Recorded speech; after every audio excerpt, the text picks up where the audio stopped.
Welcome to Complete BS, the official podcast of couch coaches everywhere. Not just football.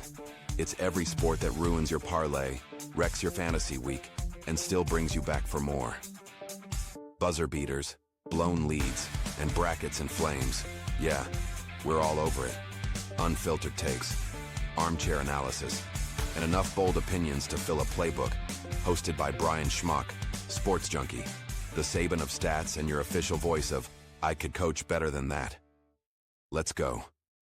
Couch Coach Nation, it's now October, and it's hard to believe that we are now in week 6 of the season. This week's slate of games isn't as grand as it was last week, but there are 8 top 25 teams on buys. We've got 2 ranked versus ranked matchups. So when we have weekends like this, there's one thing that always seems to happen with college football, and that's chaos and upsets. There's not a whole lot to be excited about with Friday night's matchups, so I'm going to skip the talk of Friday night games, and we're going to hop on the coaching carousel for a minute. Last week, we didn't mention Oklahoma State firing Mike Gundy, and I've seen on social media a lot of Cowboy fans wanting Zach Robinson, their former quarterback and current Atlanta Falcons offensive coordinator. With the NFL season, though, going into the first week of January, that's also in transfer portal time, and you're behind the 8 ball if you're waiting on Zach Robinson. You hire him, but he still hasn't put a staff together, and you're trying to get portal recruits in, recruit your own team, evaluate things. It's really tough to do unless he's just going to abandon the Falcons before the season's over, and maybe they're okay with that. I don't know. But I think the right route to go would be Colin Klein, the Texas A&M offensive coordinator and former Kansas State quarterback. I think it's a better fit there. He knows that region in the heartland for recruiting high school ties. He's got relationships down in Texas. And if you're Oklahoma State, you need to recruit the state of Texas really well, but he understands Big 12 football. With Arkansas, I wonder if they're even going to have a search, or are they just going to give it full time to Bobby Petrino? Personally, I think that would be a horrible idea. We know what Petrino's character is, and that's not good. Rhett Lashley's an obvious choice. He was a star high school quarterback in Arkansas. He played at Arkansas and started his coaching career there as a grad assistant. I would make the call if I were Hunter Yurchek and make him tell me no, but that's not the only call I would make. There is another coach out there who you interviewed twice before you hired Sam Pittman, who may have reached the ceiling of where they're at and might be ready for something different, who has shown the ability to pull some big-time high school recruits and some transfers out of the portal. He's also got really close ties to one of your more famous alumni in Jerry Jones. That's right. I'm suggesting with SEC money and a Southern footprint, Deion Sanders could make some noise at Arkansas if they wanted to go that route. AV, you got any thoughts on Oklahoma State or Arkansas? I don't know that the Atlanta Falcons offensive coordinator excites me, but I'm not an Oklahoma State fan or alum, so I don't have the ties there. I feel like they could possibly do better than him. Deion is an interesting name in Arkansas. He's a little bit too much prime for Arkansas, but he fit well in Mississippi when he was there at the lower level. If they give the job to Bobby Petrino, everybody should be fired. It wouldn't excite me at all. I think that would be terrible. I don't think that'll happen, though, but the fact that he's even around and being named is surprising. So I love the coaching carousel. It'll be interesting to see what these guys do. There'll be plenty more, though. If you have an open job now, you want to get the jump on the other open jobs coming up. So it'll be interesting to see if they let this play out throughout the season because they're waiting on a coach that has a job or something, and then all of a sudden that coach has multiple offers. That's always fun to watch. And I will say this, that I feel like Virginia Tech got better since they fired their coach. They won last week, right? It doesn't always mean like your season's tanked. Like sometimes they can rally around a new voice and you can win a couple of games down the stretch. Yeah, I think Virginia Tech's got a real good chance to win this week again. Yep. UCLA on the other side, their season's done. Yeah, probably so. Let's start off with Texas at Florida. This game's in the swamp. Texas is 3-1, but only beaten really bad teams. Florida's 1-3 and only beat one team. Neither team has a win over a Power 4 team. Florida's defense has kept them in games, and they've had a chance in the second half of all their losses. If the offense can show any signs of life, they can turn things around. I fully expect the home crowd to have a big say in this game. They're going to rattle Arch. They're going to be loud. It's going to be electric. Very similar similar kind of atmosphere to what Texas had to play in the horseshoe up at Ohio State. Preseason, we thought this was going to be a showdown of Heisman caliber quarterbacks, and both have been pretty pedestrian so far. This is Texas's first road trip since they went up to Ohio State and looked really bad in the process. The Florida defense is every bit as good as Ohio State's, and the atmosphere, like I said, it's going to be crazy in the swamp. Has Arch Manning grown any in the 3 home pushover wins that they've had? AV, what am I missing here? I think he's gotten incrementally better through those 3 games. He looked really bad against Ohio State. Now, some of that is first game on the road, best defense he'll face all year, but then he didn't look very good the second game either. But I feel like he's gotten a little more comfortable each game. Now, Florida will be the toughest defense since Ohio State, but they're banged up. Their morale has to be down. I don't know that I agree with you about the home crowd being, like, I think they will if Florida shows up and performs, but if they get down early, the home crowd might start booing the coach. It could be like an opposite effect. So they're both coming off a bye week. I feel like the bye week will help Texas more because they're more stable. They can just focus on improving. I feel like Billy Napier is just trying to hold the program together. Florida has the talent to stick around at home against these guys. Although I will say their offense didn't look good against Miami or LSU, and I feel like Texas's defense is going to be tougher than both of theirs. I don't know what to make of DJ Lagway. They keep saying the offense is close to popping, and I kind of see that because against like LSU, he had good numbers minus the 5 interceptions. He threw for almost 300 yards. Against the USF, even though they're not a great team, between the 20s, they just ran up and down the field, and then they bogged down in the red zone and kicked field goals. So it's possible. I don't see it happening against this Texas defense. Florida's DL is still banged up. I got Texas winning, going away 30-13. I couldn't disagree with you more. I see Texas kind of looking past Florida because of their record and knowing that Texas has the Red River rivalry against Oklahoma next week. For Florida, I'll keep beating the same drum. That offensive line has got to decide that they want to impose their will on a defense and get that running game going. Jaden Ball is far too talented for him not to get 20 to 25 carries. I think the home crowd is going to be what the swamp is. I see this being a really low-scoring defensive game where both offenses struggle. I don't think Arch is as good as everyone built him up to be. He's back on the road again. This is all about defense. And when you get into the fourth quarter and that crowd's going nuts, I've got the Gators in an upset, 13-10. Looking at Vanderbilt at Alabama, 40-35. That was the score last year when Vanderbilt shocked us all and beat then number 1 Alabama. This is a matchup of 2 quarterbacks that are playing at a really high level right now. Vanderbilt's averaging 49 points a game through 5 games, good for 4th in the country. They're also ranked 4th nationally in third down conversions at almost 61%. Alabama's third down defense is ranked 99th. Vandy's got the ability to keep drives going, and that could play a big role in this game. How do you like it, AV? I think this is like one of the more intriguing matchups of the weekend. I'm really looking forward to watching this. I think if you put Vanderbilt's resume on Tennessee, like this game would be the game of the century. Alabama's giving away like 11.5 points, and I don't understand that. I'm staying away from it, but Vandy's beat Virginia Tech. They didn't just beat them. They put 44 on them. They beat South Carolina 31-7. They beat Utah State 55-35. They put up points, and the problem they pose for Alabama is their offense is a lot like Florida State's. They got a running quarterback who can throw just well enough. They'll mix in some trick plays and some misdirection. Alabama doesn't handle the run. Georgia ran for 200 plus on them last week, but Alabama won. So I don't like the matchup for Bama, but that Alabama, Ty Simpson, I think, is one of the top 5 quarterbacks in the country, and he ain't number 5.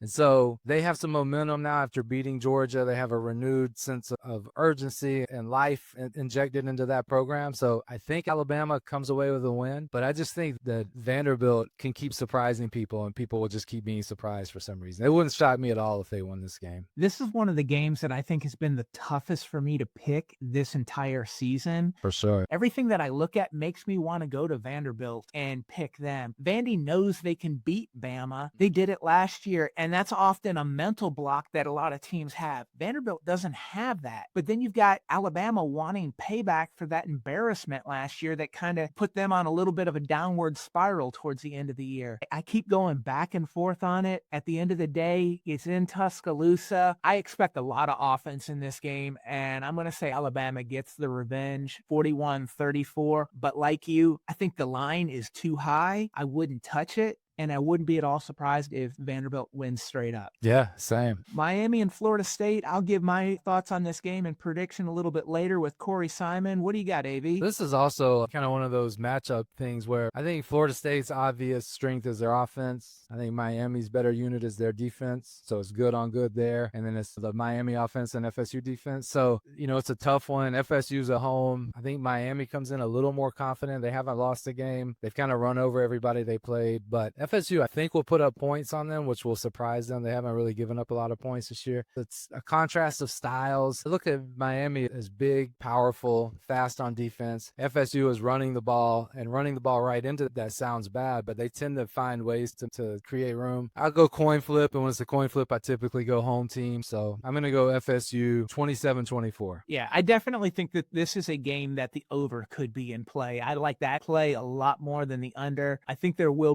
both teams are going to definitely be in the 20s, if not the 30s. Interesting. Now it's time to open another chapter from AV's book club. What do you got in the book club? I got some stone cold locks this week, B. You're not going to like the first one. I'm taking Texas minus 6.5. I know you have your concerns about Arch Manning, but have you seen the other quarterback play lately? It ain't good, brother. And there's rumors that he's walking around in a boot. The offense is taking him out to dinner as a pep rally for him. It is flabbergasting the turn DJ Lagway has taken. Now, could that all change after a bye week? I guess. But I like Texas's defense too much to assume he will have his breakout week against them. So I'm taking Texas minus 6.5. I'm taking Troy minus 2.5 versus South Alabama. South Alabama's got a weak run defense. Troy runs the ball well. Troy's beat them 6 out of 7. It's at home. It's a small spread. I'm laying the points. And then I've got Clemson minus 13.5. This is just as much a fade of North Carolina as anything. I think North Carolina is a dysfunctional mess. I think Clemson, there's no way Dabo's going to let them lose this game. Dabo might not come back to Clemson, South Carolina if they lose this game. So I'm laying the points with Clemson 13.5. I think that's easy money. I don't know that North Carolina scores, to be honest. So you got Texas, Clemson, Troy, all laying points. Lock and load. My bonus pick for the week, Mississippi State getting 14.5 at Texas A&M. Texas A&M is one of the more penalty-prone teams in the country. They're last in the SEC. Last week they had 13 penalties.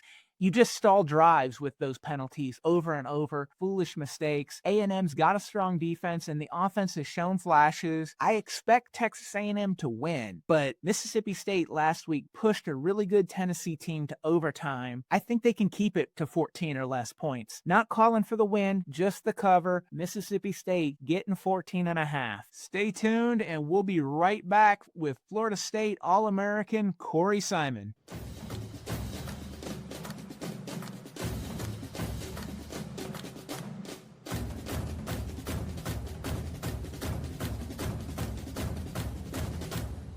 Welcome back, Couch Coach Nation. I'm excited to have Florida State legend, All-American, and 6th overall pick in the 2000 NFL Draft, Corey Simon, join us on Complete BS. Coming out of Pompano Beach, he was selected the Miami Herald's Defensive Player of the Year and USA Today All-USA team. At Florida State, he was a 4-year standout for Bobby Bowden's Seminoles. His senior year, he was one of the team captains of FSU's wire-to-wire, undefeated national championship team in 1999. He was a consensus All-American and finalist for the Lombardi and Outland trophies. He terrorized opponents' backfields, racking up 21 tackles for loss and 9 sacks. In 2000, the Philadelphia Eagles made him the 6th overall pick. He made an immediate impact with 9.5 sacks as a rookie and was named to the Pro Football Writers All-Rookie team. He was a 2003 Pro Bowl selection. He had 32 sacks in his 5 years in Philadelphia. His career was cut short due to injuries, but was a member of the Super Bowl champion Colts in 2006. After a successful pro football career, Corey created Corey's Kids, a nonprofit providing mentorship to kids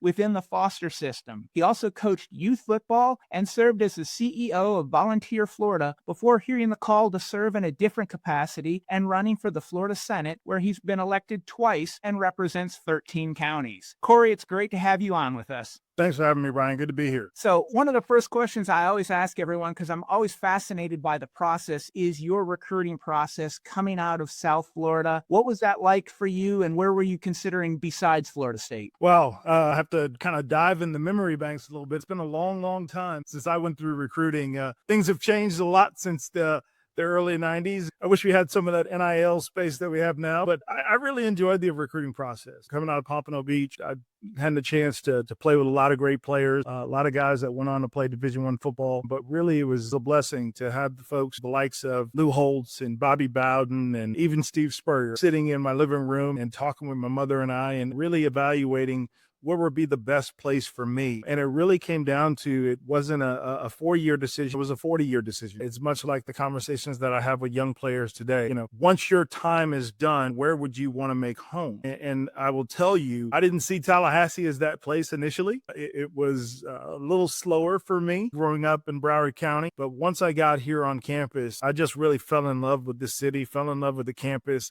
Coach Bowden was an absolute gem. He is a closer when it comes to sitting down with parents. And he was walking out of the door as Terry Bowden was walking in the door. He and Jimbo Fisher was the person that recruited me when he was at Auburn.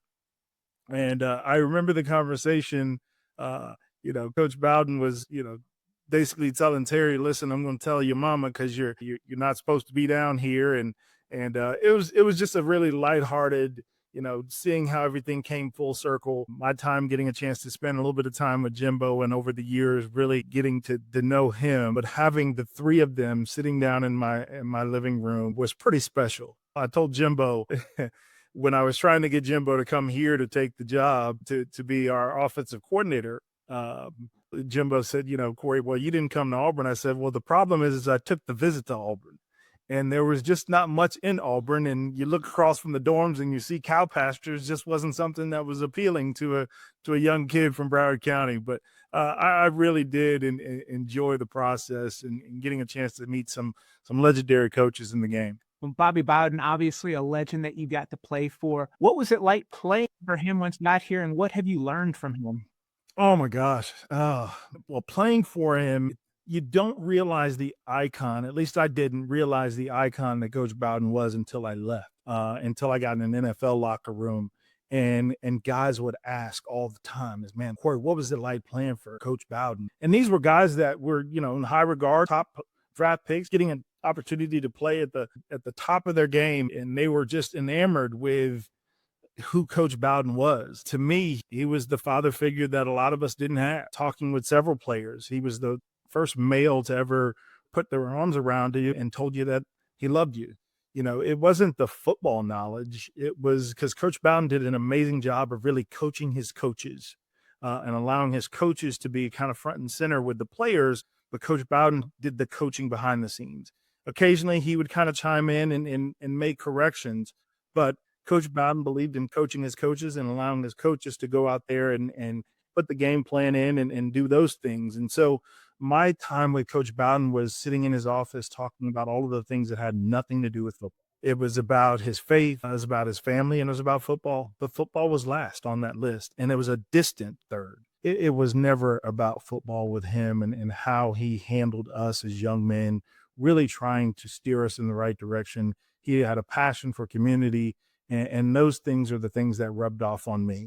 I have been blessed beyond measure, but the fact that we get a chance to go out and serve our fellow man, treat people the way you want to be treated, all of those things are tenets that Coach Bowden lived by. And taking it a step further, you mentioned coaching his coaches. You had one, probably, in my opinion, the best defensive coordinator ever in college football in Mickey Andrews, and then your defensive tackles coach, Odell Haggins. You had a trio there of the best that ever did it. Listen, and then when you talk about Chuck Amato, who had me earlier on, I tell people all the time, I kind of broke Odell in. Odell was kind of working with the tight ends when I first got to FSU, and Chuck Amato was the defensive line coach. And then my last 2 years, Odell took over as the D-line coach, the interior defensive line coach. And so all of the hubris that you see on the sidelines from Odell now 30 years down the road are all things that we got a chance, myself and my old roommate and dear friend Jerry Johnson, we kind of broke him in and gave him a welcome to college football and dealing with knuckleheads like us. He and Mickey and Chuck just demanded attention to detail. They demanded focus. They demanded that you went out there and you played hard. They didn't care what the media said about you. They didn't care where you were ranked in terms of how good everybody else thought you were. They demanded that you be better. And that's the thing about us, and what made us such a really good team for so long is they never let the outside noise impact what was going on inside that locker room. It was always about going out there and giving your absolute best. And if you weren't, the next guy was going to step up and take your job. And that's the way we saw it here.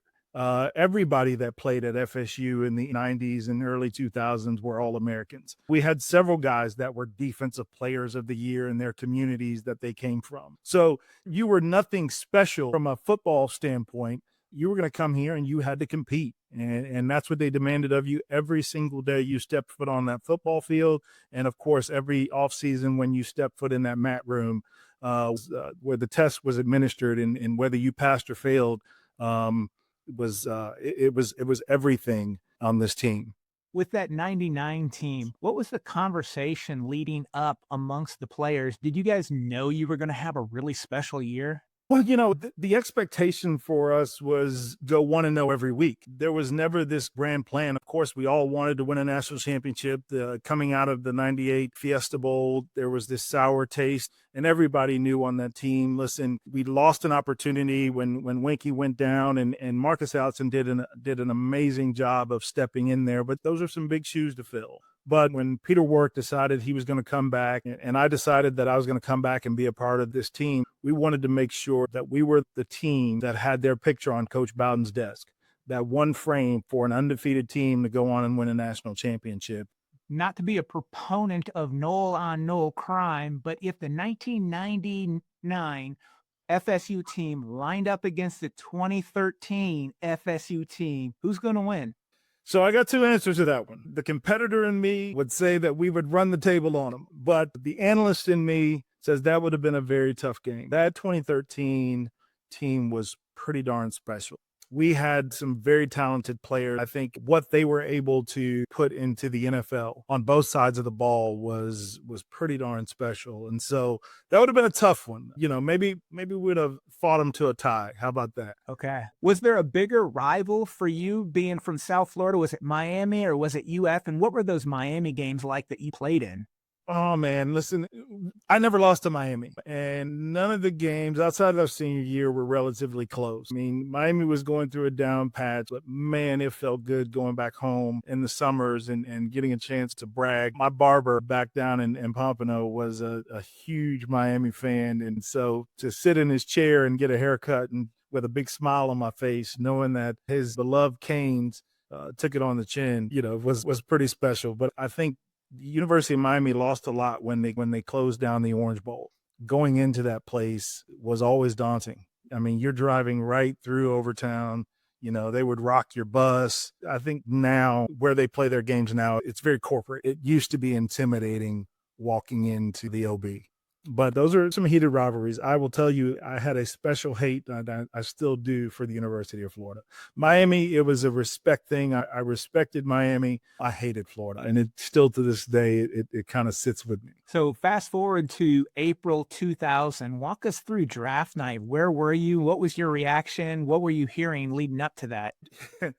It was one of those things where my draft experience there weren't a lot of surprises. I took 2 visits during the process. I visited Baltimore and got a chance to talk with Brian Billick at the time, and Rex Ryan was the defensive line coach at the time. And Rex said, "Corey, I'll be standing on the table trying to get you." And I think they were drafting at 5. And then I had a meeting with Philadelphia. I traveled to Philadelphia, and I got a chance to sit down with Andy Reid. And when I had that meeting with Andy said, "Corey, I'm having a conversation with you that I'm not having with anybody else." And he says, "You're our guy. And if you're there at 6, are you okay being an Eagle?" And I told him absolutely. So I woke up on draft day and I was at home. I didn't go to New York for the draft. I really wanted to be around my family and friends. And so I woke up that morning of the draft and I saw across the bottom of ESPN that Sam Adams had been traded to the Baltimore Ravens.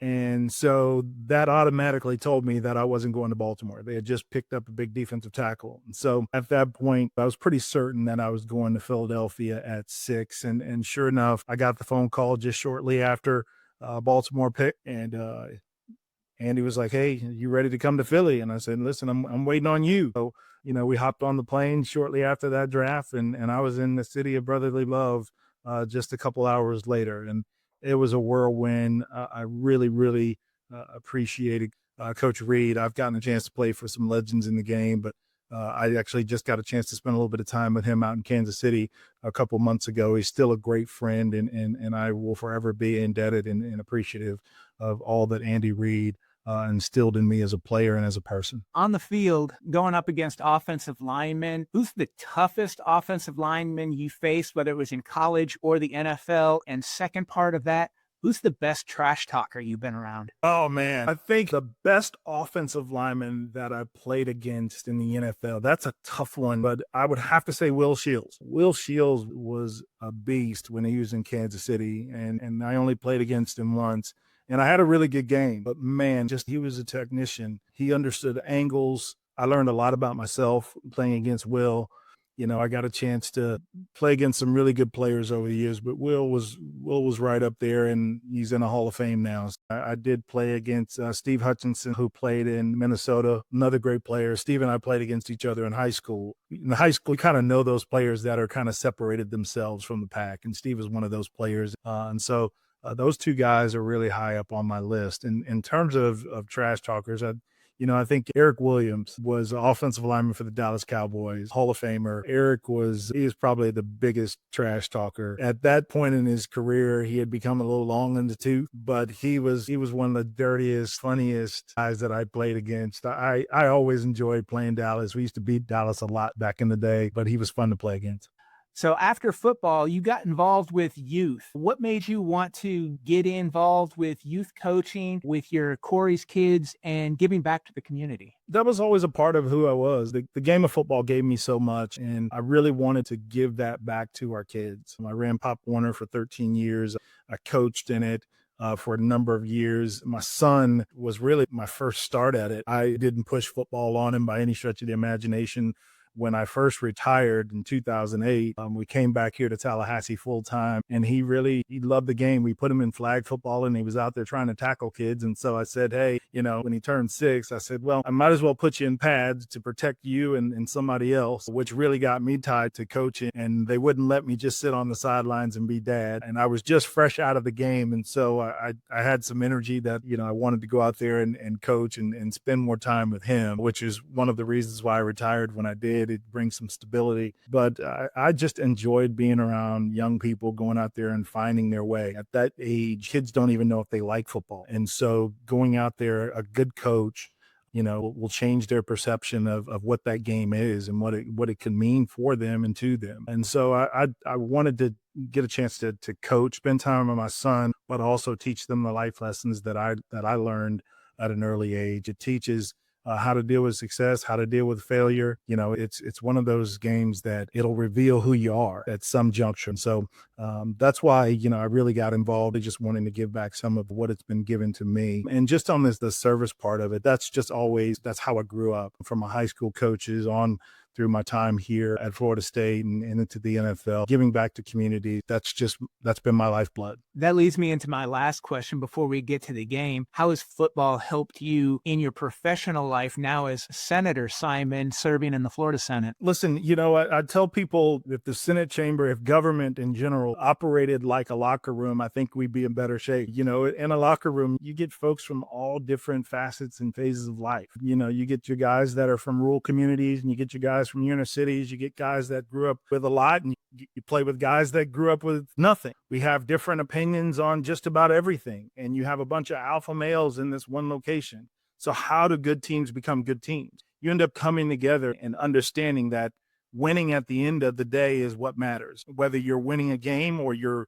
winning for your constituents in service, or you're winning for your state, it's all relationship based. So I go into that Capitol every day and get a chance to go and fight for the people that I represent in my 13 counties and the people of this state. I've learned over the years how to disagree without being disagreeable. How you vote on a bill doesn't determine who you are as a person. Life is a lot more nuanced than that. And all of those things I learned through the game of football. And it's the emotional intelligence that it takes to move forward.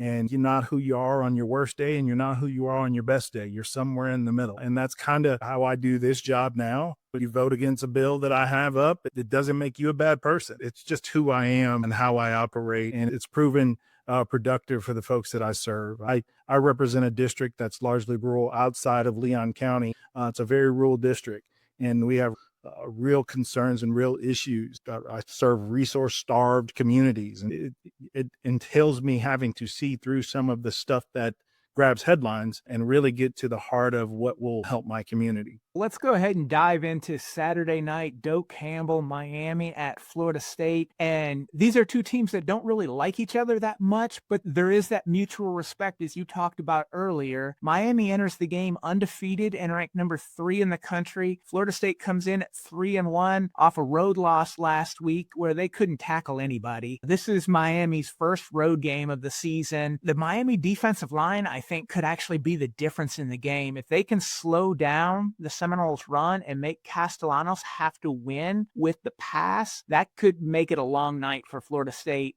The Miami defensive line, they've got some length, and we saw last Friday Castellanos, his height be a little bit of an issue with some of his passing lanes and balls getting tipped. So I think that's going to be something to watch within this game. If Tommy can roll out and they can move the pocket and get away from that traditional pocket, he's really good on the run. He's very mobile. He's good throwing on the run. So getting him outside of that pocket and having him throw on the run, if it's not there, he can take off and run. I think that's going to help him and take away some of that defensive line advantage that Miami might have. When you look at this game, how do you see it shaping up? I think you make some very good points. Miami's defensive line is good, but Florida State's offensive line is really good. And they've done a really good job of protecting Tommy and giving him some time in the pocket. And there's something, it's very difficult. Miami hasn't seen this year of really playing against a mobile quarterback with the number of weapons that we have on offense. And so them being able to pin their ears back and just get after the quarterback will be it'll be difficult, because you have a quarterback that can get out of there and make that a very long day for defensive linemen, especially if Florida State can stay ahead of the chains, right? You don't want to end up in a 3rd and 7+ setup every time you're out there. And so we've got to go out there. Offensive line has got to do what they did against Alabama. They went out there and they controlled the line of scrimmage. University of Miami's defensive line is much better than Alabama's, at least on the edges. That's one thing that I trust in Mike Norvell and Gus Malzahn, is they figure out a way to run the ball on everybody. They just do. Gus has done it for years. Coach Norvell, outside of last year where we had some struggles, has figured it out everywhere that he's been on how to run the ball. And so I suspect we'll have a scheme that will be able to take advantage of some of that. If Miami gets out of those rush lanes, we're going to make them pay.